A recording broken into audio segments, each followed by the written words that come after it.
हाँ जी, good evening. दोस्तों, आज हम फिर एक नए टॉपिक पर डिस्कस करेंगे और आज का जो टॉपिक है, जब हम ओपीसी का 1% कंपनी का जब रजिस्ट्रेशन करते हैं जीएसटी में, तो वहाँ पे हमें कौन-कौन से डॉक्यूमेंट्स की रिक्वायरमेंट होती है। तो आज का टॉपिक डॉक्यूमेंट से रिलेटेड है ओपीसी के केस में, है ना? तो आज हम ये सारी चीज़ समझेंगे कि कौन-कौन से इंपॉर्टेंट डॉक्यूमेंट्स हैं, जब हम जीएसटी का रजिस्ट्रेशन करते हैं ओपीसी के केस में, तो हमें अपने पास रखने चाहिए, है ना? और मैं आपको फिर उसके बाद ये भी बताऊँगा दोस्तों कि एक इंडिविजुअल और 1% कंपनी, इन दोनों में क्या डिफरेंस होता है? हमें 1% कंपनी बनानी चाहिए या हमें प्रोप्राइटर के केस में जाना चाहिए, है ना? तो इन दोनों में से कौन सा बेस्ट है, वो भी आज हम समझेंगे दोस्तों। और दोस्तों, मैं आपको बता दूं कि मैंने प्रोप्राइटर के केस में वहाँ पे कौन कौन से डॉक्यूमेंट रिक्वायर होते हैं, कंपनी के केस में, एलएलपी के केस में, पार्टनरशिप फर्म के केस में, मतलब ऑलमोस्ट सभी के रजिस्ट्रेशन के बारे में हमने डिस्कस कर चुके हैं दोस्तों। उसकी प्लेलिस्ट आपको डिस्क्रिप्शन में मिल जाएगी, आई बटन पे लिंक कर दूंगा, वीडियो भी लिंक कर दूंगा, ये आप चेकआउट कर लेना एक बार दोस्तों। आई होप काफ़ी हेल्पफुल होगी आपके लिए, है ना? और मैं आपके साथ दोस्तों एक और बात कहना चाहता हूँ। देखिए, मेरी जो वीडियो है, प्लीज़ अपने फ्रेंड सर्कल में, अपने स्टाफ के साथ, अगर हमारे जो व्यूवर्स हैं तो अपने स्टाफ के साथ शेयर करें। और जब आपके पास कोई क्लाइंट है तो उनको मेरी ये वीडियो शेयर कर दें, ताकि वो आप लोगों के पास आपकी मेल आईडी पे या व्हाट्सएप पे सही डॉक्यूमेंट्स आपको प्रोवाइड करवा सकें। तो मेरी रिक्वेस्ट आपसे यही है दोस्तों, अगर आपको वीडियो पसंद आती है तो मेरी और भी वीडियो को चेकआउट करें, और प्लीज़ उसके बाद लाइक और सब्सक्राइब। हमें हमें आप लोगों की वजह से ही पावर मिलेगी, ताकि हम और भी अच्छी खासी वीडियो बना सकें, है ना? बहुत नॉलेजेबल वीडियो बना सकें। तो मुझे आपका सपोर्ट चाहिए दोस्तों, और मैं ऐसे तो वीडियो बनाते ही रहूँगा आप लोगों के लिए, है ना? तो प्लीज़ चलिए दोस्तों, अब मैं आपको लेके चलता हूँ एक बार ये यहाँ पे आते हैं हम एक बार डॉक्यूमेंट्स की लिस्ट में, कि हमारे कौन कौन से डॉक्यूमेंट रिक्वायर होते हैं। ये देखिए दोस्तों, ये देखिए दोस्तों, मैं अपनी और भी जो वीडियो बना रखी है उसमें ही मैंने बताया, ये हमारे पास एक पीडीएफ रहती है जो हम अपने क्लाइंट को शेयर करते हैं, है ना? जब भी हमारे पास कोई भी क्लाइंट आता है, जैसे इंडिविजुअल आया या कंपनी केस में रजिस्ट्रेशन करना में, या जिस टाइप के हमारे पास मेनी टाइप ऑफ क्लाइंट आते रहते हैं, तो वहाँ पे क्या होता है ना कि हमें पीडीएफ शेयर कर देते हैं। लेकिन अब मैं क्या करता हूँ कि अपने क्लाइंट को ना वीडियो शेयर कर देता हूँ, उसके बेस पे डॉक्यूमेंट्स हमारे पास आ जाते हैं, हमारी मेल आईडी पे या हमारे व्हाट्सएप पे। तो दोस्तों, मैं आपको बताऊंगा, यहाँ देखिए, आज हम किसके ऊपर बात कर रहे हैं, 1%। ये आप देखिए दोस्तों, 1% कंपनी के मतलब ओपीसी के बारे में बात कर रहे हैं, जहाँ पे हम ये सीखेंगे सारे डॉक्यूमेंट्स के बारे में, ठीक है? जब हम इसका रजिस्ट्रेशन करते हैं जीएसटी में। तो चलिए दोस्तों, यहाँ पे देखिए, यहाँ पे important documents for GST registration, और ये किसके लिए है, 1% कंपनी ओपीसी केस में। अब यहाँ पे क्या होता है ना कि देखिए, ओपीसी के जो बारे में जो है ना, अलग से कोई एक्ट नहीं है, यहाँ पे कंपनी में ही सारी बातें कही गई है। तो कंपनी में क्या है, कंपनी एक्ट 2013, जिसका सेक्शन 2 और क्लोज 62 में लिखा हुआ है ना? इसकी बात है हमारी कहाँ लिखी हुई है, आप कंपनी एक्ट जब ओपन करेंगे तो वहाँ पे सेक्शन 2 क्लोज 62 में देखेंगे, तो वहाँ ये बात लिखी हुई है, ओपीसी के बारे में लिखा हुआ है, ठीक है ना दोस्तों? और मैं अब लेके चलते हैं यहाँ पे। यहाँ देखिए दोस्तों, कंपनी का रजिस्ट्रेशन। अब देखिए, company identity and registration proof, यहाँ पे क्या है, कंपनी का पैन कार्ड होना चाहिए, the OPC. The company must have its own permanent account number separate from the director person pan, मतलब जो कंपनी का जो क्या नाम है वो होगा, ओपीसी का जो पैन कार्ड होगा वो सेपरेट होना चाहिए, ठीक है? यहाँ पे पैन कार्ड चाहिए, जो आप लोग अप्लाई करेंगे आपको मिल जाता है, टाइम पे मिल जाता है ना पैन कार्ड, कंपनी के नाम से। फिर उसके बाद सीओआई, इसको क्या कहते हैं, सर्टिफिकेट ऑफ इनकॉर्पोरेशन। ये सीओआई चाहिए होता है, जो रजिस्ट्रार ऑफ कंपनी, आरओसी इसको अप्रूव देती है जो, ठीक है? फिर बात करते हैं एमओए और एओए। तो यहाँ पे कॉपी लगेगी, मेमोरेंडम ऑफ एसोसिएशन और आर्टिकल ऑफ एसोसिएशन। अब हमारे कुछ व्यूवर्स ऐसे होंगे जिनको क्या होगा कि एमओए एओ के बारे में पता नहीं होगा, तो मैं आपको ना सिंपल लैंग्वेज में बताता हूँ कि इसका मतलब सिंपल एग्जाम्पल के साथ समझाता हूँ। देखिए, आप मुझे बताइए, हिंदुस्तान में सर्वोपरि किसको माना जाता है, हिंदुस्तान में सबसे महत्वपूर्ण किसको माना जाता है, जो सबसे ऊपर है, वो है हमारा कॉन्स्टिट्यूशन, संविधान, है ना? संविधान, संविधान से आगे हम कभी जा ही नहीं सकते। इंडिया का कोई भी नागरिक संविधान से आगे जा नहीं सकता, है ना? तो वैसे ही कंपनी होती है, कंपनी के केस में एमओए होता है। कंपनी क्या काम करेगी, कंपनी का सारी चीजें किस तरीके से, मतलब कंपनी का दायरा क्या होगा, है ना? कंपनी किस उद्देश्य के लिए बनाई जा रही है, ये सारी चीजें हमारी किस में लिखी गई है, एमओए में, ठीक है।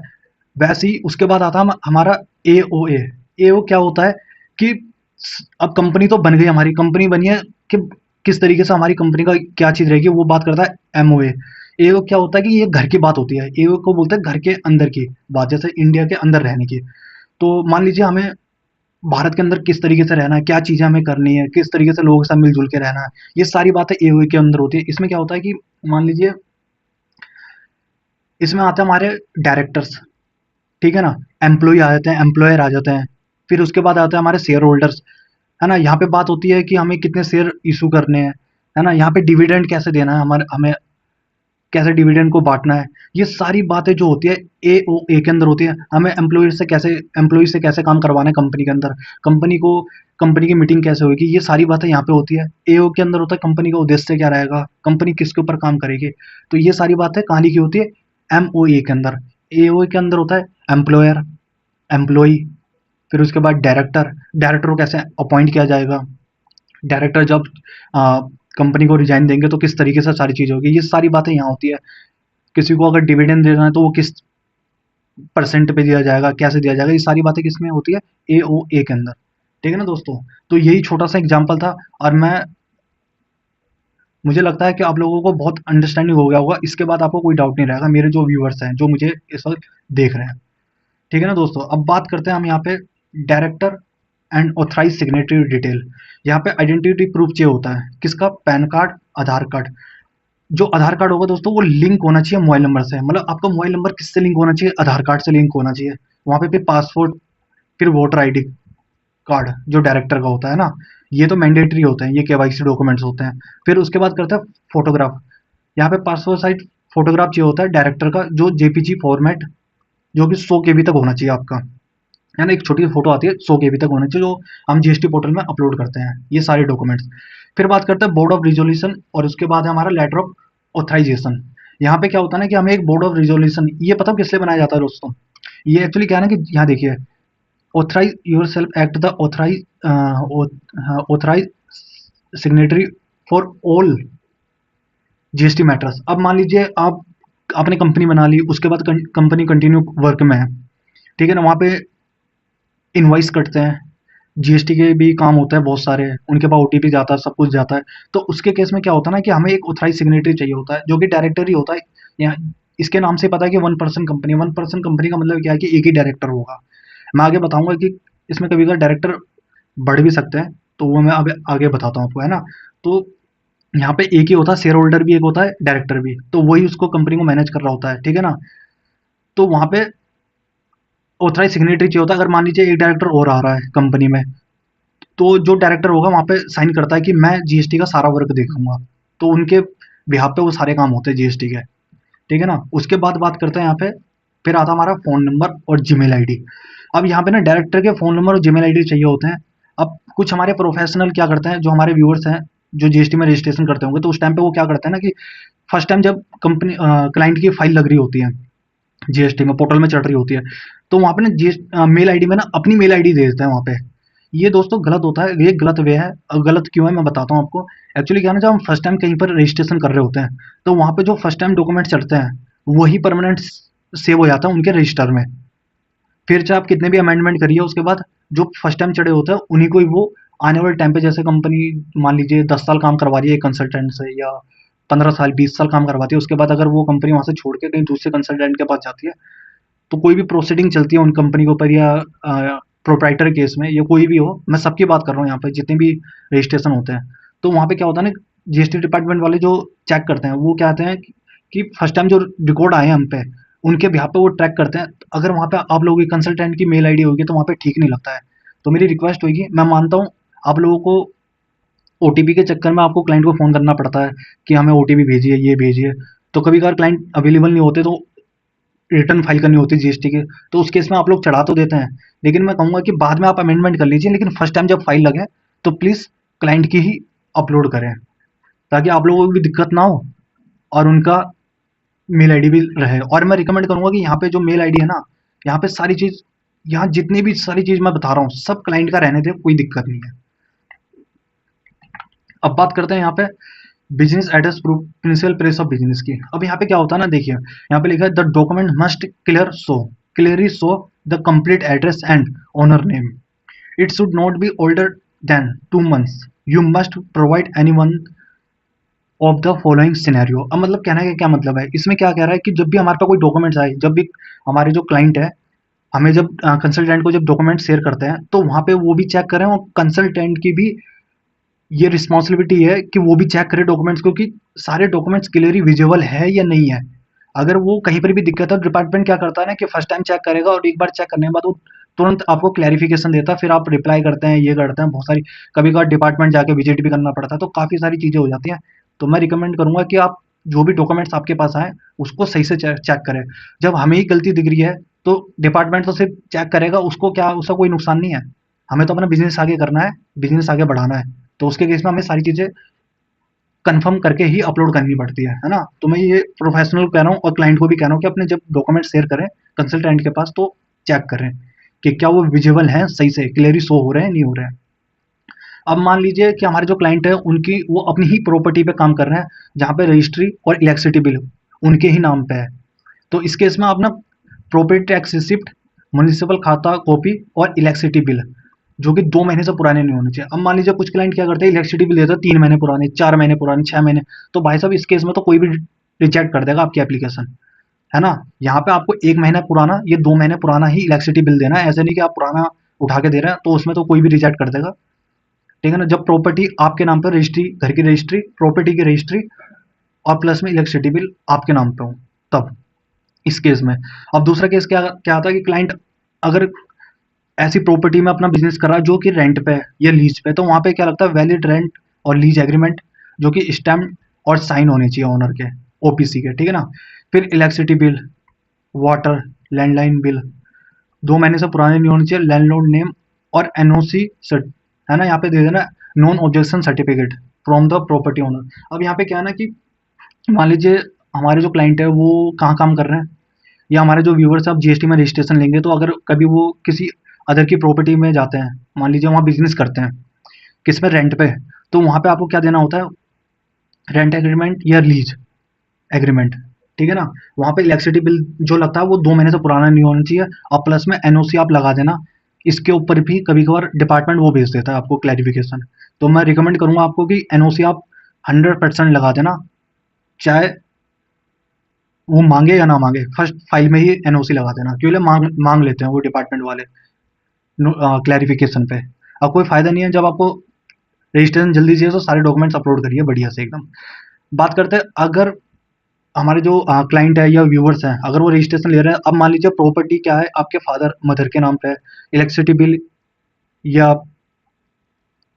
प्रॉपर्टी की जो रजिस्ट्री है उसमें जो नाम है वो आपके मदर और फादर का है। आप उन्हीं की प्रॉपर्टी में क्या कर रहे हैं, बिजनेस कर रहे हैं अपने फादर मदर की प्रॉपर्टी में, तो वहाँ पे कंसर्न लेटर या एनओसी लगेगा from the owner along with the electricity bill their name. जो इलेक्ट्रिसिटी बिल में उनका नाम होगा उनके नाम से ही एनओसी कंसर्न लेटर बनेगा जो उनमें साइन करके देंगे वो, है ना। आपके फादर या मदर के नाम पे रजिस्ट्री या इलेक्ट्रिसिटी बिल का नाम होगा जिसपे।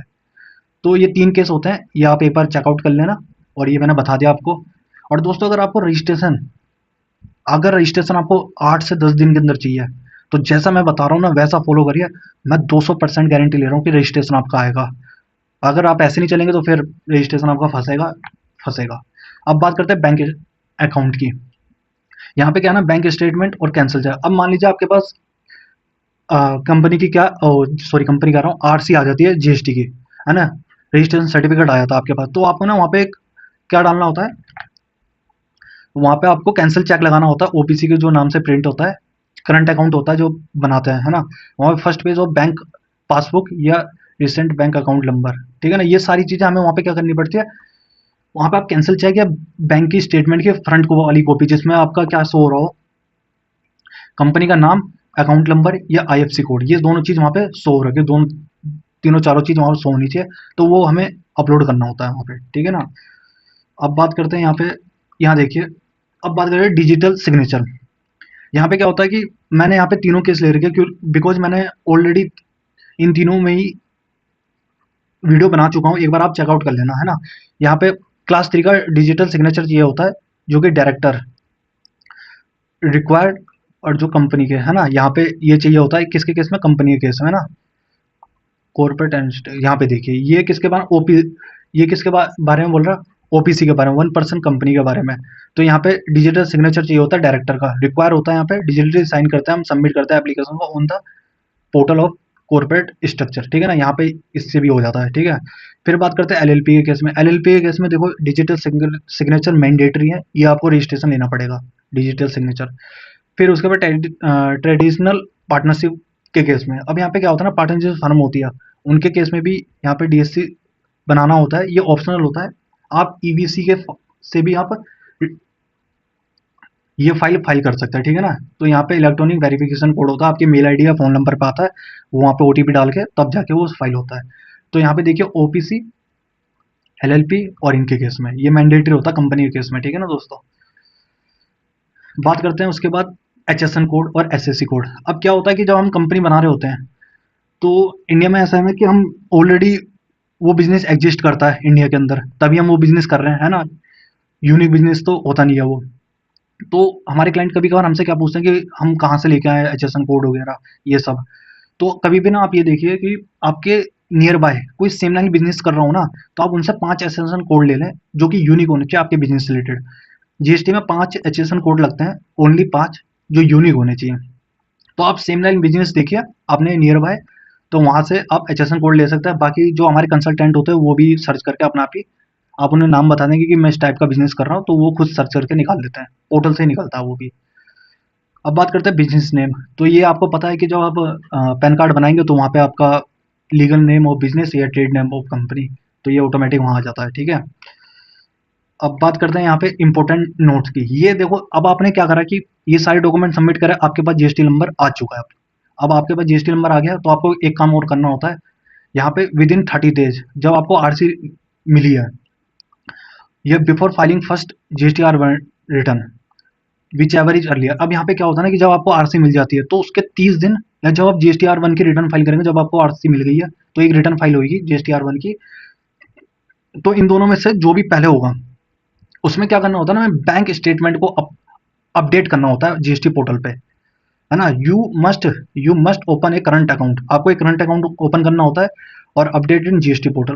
तो आपको वहां पे क्या करना था, जीएसटी पोर्टल पे अपडेट करना। यदि आप क्या करते हैं उसको फाइल नहीं करते या आप उसको सबमिट नहीं करते तो वहां पे क्या होगा, आपका जीएसटी नंबर सस्पेंड कर दिया जाएगा। अब ऐसा नहीं कि आपने जीएसटी नंबर नया ले रखा है तो कोई सस्पेंड नहीं करेगा, कर देते हैं दोस्तों। यहाँ पे रूल 10A आता है जो कि उसको रिस्ट्रिक्ट करता है, ठीक है ना। ये आप डिले मत करना, इसको मजाक में मत लेना, इसको करना ही होता है, आपको ध्यान रखना। फिर द सम की पॉइंट है यहाँ देखिए, डॉक्यूमेंट्स अगर जैसे मान लीजिए आपको अब ओबीसी में करंट अकाउंट खुलवाना है ना, तो वहाँ पे क्या करना होता है, you will need your COI, pan card, MOA, AO and director KYC और you bank will be required opening. तो यहाँ पे ये सारी चीज़ें लिख रखी है दोस्तों, जब आप बैंक में जाएंगे तो आपको ये सारे डॉक्यूमेंट देने होते हैं जो कि कंपनी के केस में होता है, ठीक है। बात करते हैं उसके बाद टाइम लिमिट। अब देखिए यहाँ पे जो टाइम लिमिट मैं बता रहा हूँ ये आपको मैंने ऊपर भी एक्सप्लेन कर दिया, मैंने इसको 2 बार एक्सप्लेन करा। देखिए यहाँ पे रूल 30 डेज रूल चलता है, ठीक है ना। जो 30 दिन का रूल चलता है यहाँ पे, जो रूल 10A बताता है वेरी रिस्ट्रिक्ट है। यदि आप उसको फॉलो नहीं करते ना तो आपको मे बी, यहाँ लिखा है मे बी नहीं है, यहाँ पे सेल लगाना चाहिए, है ना। यहाँ पे show cause notice and your e way bill and return filing facility block कर दी जाएगी, है ना। यहाँ पे क्या कह रहे हैं कि आपको एक सो कोज नोटिस दिया जाएगा और फिर आपकी क्या कर दी जाएगी, ईवे बिल और फाइलिंग फैसिलिटी जो होती है GSTR 1 की, वो उसको ब्लॉक कर दिया जाएगा परमानेंटली। तो ये सारी बातें थी। मैं एक बार आपको ना एक्टिव भी दिखा देता हूँ, कहीं आप कहेंगे एक्टिव भी दिखा देता हूँ। एक बार आइए यहाँ पे, यहाँ देखिए, यहाँ जाएंगे टैक्स इन्फॉर्मेशन में जाएंगे ना, जब आप यहाँ देखिए दोस्तों, मैंने और जो वीडियो बनाई है ना, मैं आई बटन पर लिंक कर दूंगा और डिस्क्रिप्शन में भी एक बार आप विजिट कर लेना, तो आपको वहाँ पे मिल जाएगी। रजिस्ट्रेशन करने से पहले मेरी ये वीडियो जरूर देख लेना दोस्तों, आपको बहुत हेल्प होगी। जितनी भी मैंने वीडियो बना रखी है ना, आपको एक बार वो चेकआउट कर लेना दोस्तों। देखिए ये मैं आपको दिखाता हूँ, यहाँ पे एक हमारा CBIC होता है, ठीक है ना, central board of indirect tax and custom, ठीक है ना। ये वेबसाइट होती है जो हमारे को क्या क्या देती है, GST, कस्टम, सेंट्रल एक्साइज, ये सारी चीज़ें प्रोवाइड करवाती है। आप देखिए यहाँ पे आइए, यहाँ पे रूल नोटिस, यहाँ देखिए आप क्या क्या पढ़ सकते हैं। अगर आप ये वेबसाइट पे आएंगे ना, आप खुद भी अंडरस्टैंड कर सकते हैं, हमारे जो व्यूअर्स हैं वो भी पढ़ सकते हैं यहाँ से। यहाँ पे act, rules, form, notification, circular, है ना, इंस्ट्रक्शन, गाइडलाइन एंड ऑर्डर, ये सारी चीज़ें आप यहाँ से चेकआउट कर सकते हैं, आप पढ़ भी सकते हैं। रूल्स में आते हैं। अब देखिए रूल जो मैं आपको बता रहा हूँ, यहाँ देखिए, एक मिनट दोस्तों, कुछ दिक्कत हो गई इसमें। ये गवर्नमेंट की वेबसाइट है दोस्तों, थोड़ी स्लो चलती है। अब देखिए रूल 3 से लेके और 7 तक हमारे कंपोजिशन के हैं, ठीक है ना। उसके बाद हमारे रेगुलर के आ जाते हैं रूल 8, 9।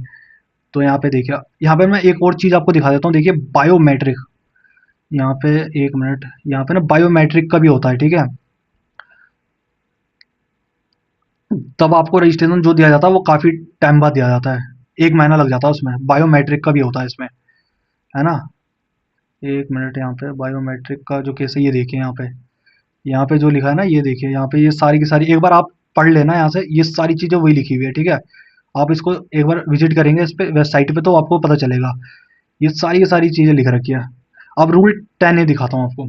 बायोमेट्रिक का आपको पता ही है, ऑलमोस्ट सारे स्टेट में एप्लीकेबल हो चुका है बायोमेट्रिक। तो उस केस में क्या होता है ना कि आप, अगर आप लोग क्या करते हैं, अपने जो डॉक्यूमेंट्स है वो गलत अपलोड करते हैं, तो गवर्नमेंट जो हमारे जो सॉरी जो हमारे डिपार्टमेंट में ऑफिसर बैठे होते हैं, उनको शक होता है कि कहीं ना कहीं फ्रॉड तो नहीं हो रहा, तो वहाँ पे वो आपको विजिट करवाते हैं डिपार्टमेंट पे। तो आपको डिपार्टमेंट जाना पड़ता है, बहुत सारी चीज़ें करनी होती है। तो वो आप देखिए, ज़्यादा लंबे फंसने से अच्छा है जो ऐसा मैं बता रहा हूँ वैसा करिए, सारे डॉक्यूमेंट सही से अपलोड करिए, है ना। अब देखिए यहाँ पे ही लिखा हुआ है, ये आप लोग पढ़ लेना एक बार। यहाँ पे सारी बैंक डिटेल की बात करता है। यहाँ पे देखिए, within a 30 days from the date of grant of registration, जब आपको रजिस्ट्रेशन मिलेगा उसके 30 दिन के अंदर, ठीक है।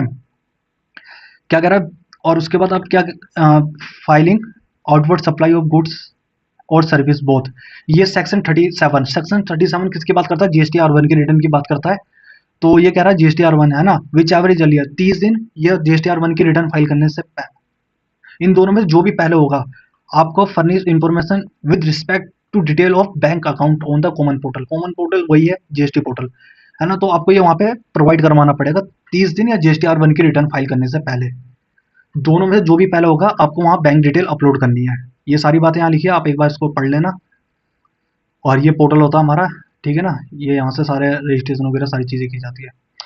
चलिए जी, अब दोस्तों मैं आपको डिफरेंस बताता हूँ कि क्या क्या डिफरेंस होते हैं हमारे। ये देखिए दोस्तों, ठीक है ना, ये सारे हमारे डिफरेंस होते हैं। मैं एक बार आपको डिफरेंस क्लियर करवा देता हूँ। यहाँ पे देखिए कोर डिफरेंस ऑफ ट्रांस, तो यहाँ पे देखिए सबसे पहले लीगल स्टेटस। यहाँ पे 1 पर्सन कंपनी की बात हो रही है, यहाँ पे सोल प्रोप्राइटर की बात हो रही है, ठीक है। सोल प्रोप्राइटर को क्या कहते हैं, इंडिविजुअल। इंडिविजुअल को क्या कहते हैं, प्रोप्राइटर भी कहते हैं। इसको काफ़ी सारे नाम होते हैं, तो ये आप अंडरस्टैंड कर लेना। जहाँ पे सिंगल पर्सन होता है उसके पैन कार्ड पे रजिस्ट्रेशन दिया जाता है। अब बात करते हैं सेपरेट लीगल एंटिटी। अब क्या होता है ना कि यहाँ पे ये सेपरेट लीगल एंटिटी होती है, इसको कंपनी की तरह ही ट्रीट किया जाता है, जैसे ना ओपीसी को, the the business as a distinct legal person. तो ये एक तरीके से ना सेपरेट एंटिटी होती है ना। यहाँ पे क्या होता है ना कि पर्सन अलग है और बिजनेस अलग है, उस तरीके से। अब यहाँ पे ये सेपरेट एंटिटी नहीं होती है, पर्सन के ही पैन कार्ड पे, जैसे मान लीजिए आपको पैन कार्ड होगा, आपके पैन कार्ड पे ही रजिस्ट्रेशन दिया जाता है प्रोप्राइटर को, और यहाँ पे पैन कार्ड अलग बनवाना होता है, इसलिए सेपरेट होता है, ये इंडिविजुअल का होता है, ठीक है। अब लाइबिलिटी की बात करते हैं। यहाँ पे लिमिटेड लाइबिलिटी होती है, unpaid the share and capital you person asset safe. मतलब मान लीजिए अगर जितना उसने कंट्रीब्यूशन कर रखा है डायरेक्टर ने, है ना, उतनी ही उसकी लाइबिलिटी होती है, और जो पर्सनल एसेट होती है वो सेफ रहती है। अगर फ्रॉड हुआ है, कुछ गलत हो रखा है, तब तो पर्सनल एसेट पे जा सकते हैं, लेकिन क्या होता है कि जितना उन्हें शेयर कर कैपिटल, जितना कंट्रीब्यूशन करा हुआ है उतना ही उनका लाइबिलिटी रहता है। अब यहाँ पे लाइबिलिटी जो है अनलिमिटेड रहती है। Your personal saving house asset can be seize to depth. मतलब कहने का क्या मतलब है, अगर मान लीजिए आपने प्रोप्राइटर खोल रखा है ना, प्रोप्राइटर फर्म खोल रखी है आपके पैन कार्ड पे, अगर कम बिजनेस को कोई लॉस होता है या कोई गवर्नमेंट से रिलेटेड कोई बकाया रहता है आपका, डेप्थ वगैरह कुछ भी होता है, तो गवर्नमेंट आपके पर्सनल एसेट को क्या कर सकती है, सीज कर सकती है ना, सेविंग अकाउंट वगैरह सबको। फिर ये गवर्नमेंट रूल होता है। यहाँ पे देखिए कंपनी एक्ट 2013 रेगुलर बाय था एनसीए पोर्टल पे होता है, ठीक है। ये होता है नो सिंगल, ठीक है ना, ये नो सिंगल वो रहता है government by income tax GST. और ये सारी चीज़ें क्या होता है, ये 2-3 चीज़ें होती है इसमें, इनकम टैक्स, जीएसटी और स्टेट सॉप एक्ट, ये तो यहाँ से होता है, ठीक है ना, ये कंपनी एक्ट के अंदर होता है। अब रेगुलर रजिस्ट्रेशन की बात कर लेते हैं। यहाँ पे मैंडेटरी MCA V3 पोर्टल, यहाँ पे जो पोस्ट आएगी 7,000 से 15,000 तक आती है। यहाँ पे नॉर्मल फॉर्मल है ना, ये incorporation function setup GST MSME उद्यम, यहाँ पे 1,000 से लेकर 4,000 तक की पोस्ट आती है, जो कि इंडिविजुअल के केस में होती है बात। ठीक है ना दोस्तों। अब बात करते हैं यहाँ पे देखिए टैक्सेशन की। यहाँ पे फ्लैट रेट आपका 22%, मतलब जो टैक्स रेट वगैरह होते हैं इनकम टैक्स के, कॉर्पोरेट टैक्स जो होता है। ठीक है, ये देखिए 115BAA, यहाँ पे tax and individual income tax slab rate up to 30% तक, जैसे 5%, 10%, फिर 15%, ऐसे करके जो बढ़ता है हमारा स्लैब रेट, उसके हिसाब से सारी चीजें होती है, 30% तक रहता है। ठीक है ना। अब बात करते हैं ऑडिट रिक्वायर। यहाँ पे मैंडेटरी स्टैचुरी ऑडिट, जो कि बाय चार्टेड अकाउंटेंट है ना, रिगार्डलेस ऑफ द टर्नओवर, मतलब मान लीजिए अगर टर्नओवर के हिसाब से इस पे मैंडेटरी होता है। ठीक है ना, चार्टेड अकाउंटेंट करते हैं। यहाँ पे only require if turnover exit करता है, अगर एग्जिट होता है आपका 1 करोड़ से या 10 करोड़ से ऊपर 44AB के अंदर। ठीक है ना, अगर 44ADA है तो वहाँ पे 50 लाख है ना, और 75 लाख, दो लिमिट होती है। मैं इसके ऊपर एक वीडियो बनाऊंगा, ठीक है ना, टर्नओवर के ऊपर, तो आप उसको भी देख लेना।